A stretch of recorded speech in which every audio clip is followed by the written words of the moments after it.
Hey, good day, team. So, riffing a little bit longer form today, I'm going to do a little bit more of a full book review on The Last Lecture, Randy Pausch. So, first off, I'd want to say thank you to Bob Dalton from K Hovnanian who recommended this to me probably at least a year ago. I read it, fairly immediately. I had it resurface um, just in my library. And then this is like one of the books that I buy 50 at a time just to give away to other people. As a matter of fact, if you haven't had the book form and you want one, hit me up on social, LinkedIn, my website, and I can get you a copy. So I'm going to hit on, I think it's 8 points, and the book is really about how to live life well, right? So that's super cool. And it's told by a guy, if you're not familiar with Randy Pausch, he was a professor at Carnegie Mellon University. He ends up getting pancreatic cancer. He knows he's going to die.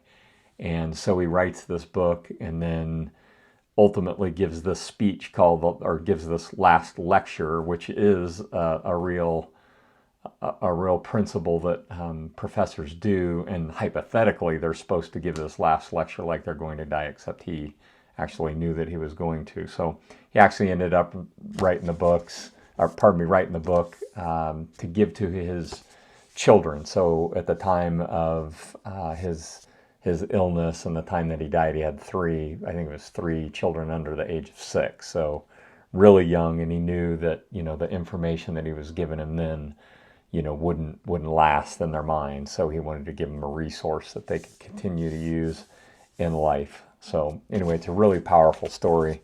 And I think it's so cool because he is just good at delivering the message.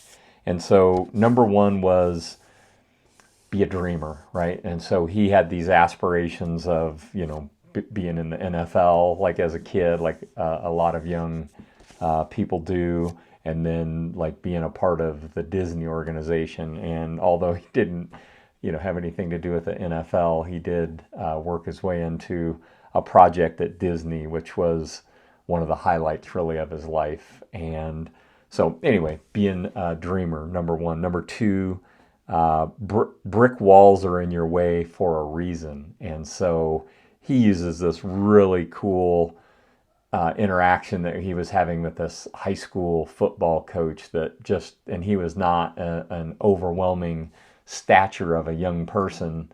And this coach, rode him pretty hard, and he gives him a lot of credit. There's this quote that came out of here that I think is so cool. It says, "Experience is what you get when you don't get what you want." I love that. So anyway, brick walls in your way, number two. Number three, have fun. Again, just think about all these, lessons from life. And he was pretty fortunate to have parents that like to have fun and instilled it in him. I think that's a great principle. So number three, have fun. Number four, stay humble.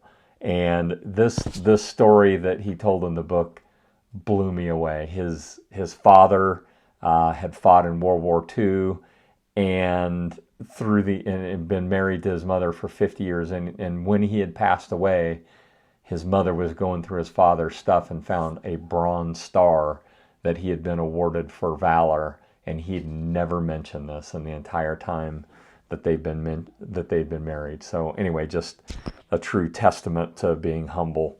Number five is focus on people and not things. So again, he has this really cool story in the book where he had a brand new car, and to demonstrate to I think it was his niece and nephew that they were more important than this new shiny object, this car. He poured a soda, like in the back seat of the car.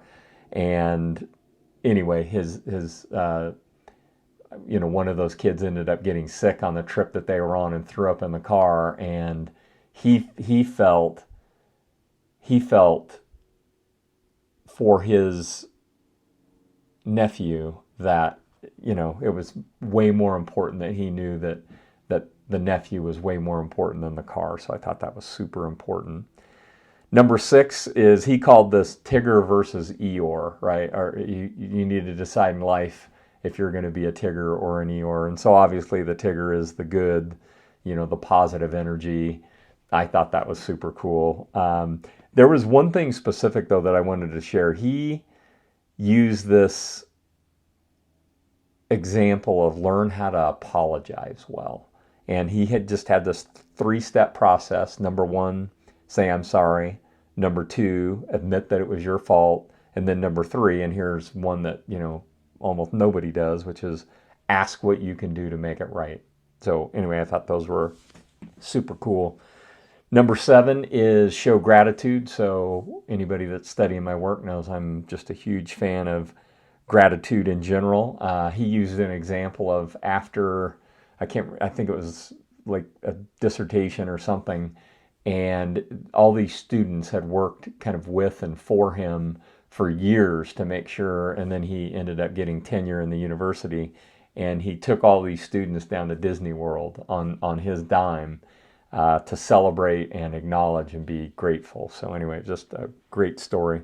And the last one was number 8, which he called no complaining. And he used this fact that I wasn't familiar with, but when he said it, it blew me away. And the what it was Jackie Robinson, the famous baseball player, actually had it in his contract. This blows me away. Actually had it in his contract that he wouldn't complain if people spit on him. Just anyway, that it's just a whole other era and time, and the way that shakes out. So at any rate, the last lecture, again, if you don't have a copy, I would highly recommend that. Also, I'll probably always follow this up with a link. He did a couple of not the full-blown lecture that he did, but he did like a 10 or 12-minute version on Oprah before he had passed away, and that's available on YouTube, and it's super powerful. It's probably the most densely packed 10 minutes of personal development wisdom that I've studied, and I've studied a lot. So at any rate, the last lecture, Randy Pausch, I highly recommend it.